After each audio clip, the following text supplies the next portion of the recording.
Yeah, it's just a quick video while I'm doing my baseboard extension. Just adding it together like a module really. It's just got 2 feet on the end. And it's screwed together using stainless steel screws, 3-inch. And I've got, basically you just level it out, get it all roughly the same, cut the legs roughly the same length, and then you can adjust them necessary as you come to fit it. Because my floor was well out of alignment. It's still not perfect, but it's a lot better than what it was in the attic. So obviously I'll just bat them together here using screws underneath. I think 2 on either side, and I can put one through this area here as well to make it stronger. Well, it's only a 2-foot section anyway. So that's how I've done it there. And again, it's 2-inch by 2-inch. Or 40mm by 40mm, I think it is, rough sawn treated timber. The whole framework is, and it works out a lot cheaper than using factory planed timber from your builder's yard.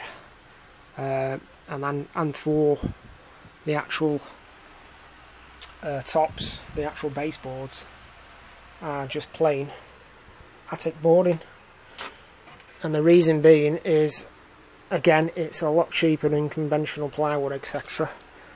And you've got the option of slotting it together, because obviously it slots together, so I can slot all your stuff together in modules. It's just so much easier, and you just trim it as you go along, and it just works out a lot cheaper than buying plywood section boarding and stuff like that. So I think I paid probably about £5 for a pack of 3 of these this size.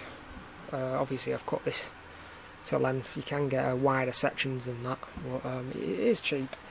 And at the moment I'm just levelling up to make sure it's all nice and level, and I'm just going to fit this piece in next.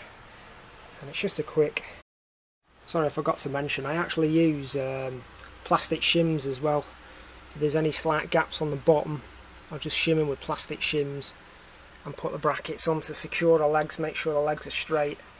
And that's just another tip I use. I have that dotted around the layout in certain areas where it's slightly out of alignment, and it's just, sometimes you just can't get it perfect. So that's the sort of thing I do. Another thing is, I'm using screws, and you can see how that's just stuck on there, the screw.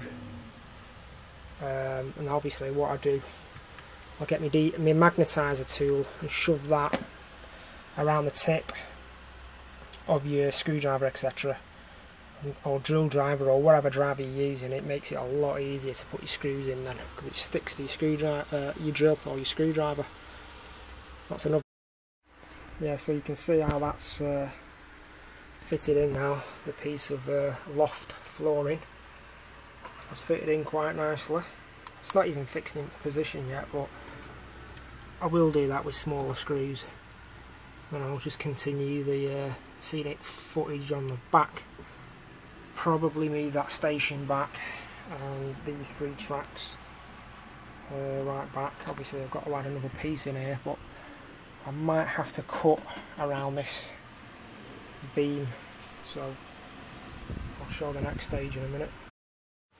Yeah, so as you can see I've slotted the other piece in, but it needs to move towards this beam because it's out of alignment underneath. As you can see, it's needs a couple of inches, so I'll just take that measurement from there to there, and what I use then is a set square.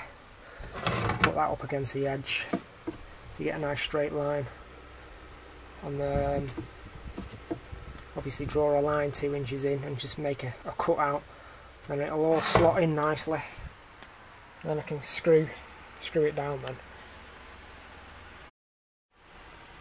Yeah, so that's it's in place. Slid it back a bit, just made a cut round here, and it slides back into place quite nice now. So all I've got to do next is just screw it down really, and that's it. And start extending into that area then. Okay, thanks.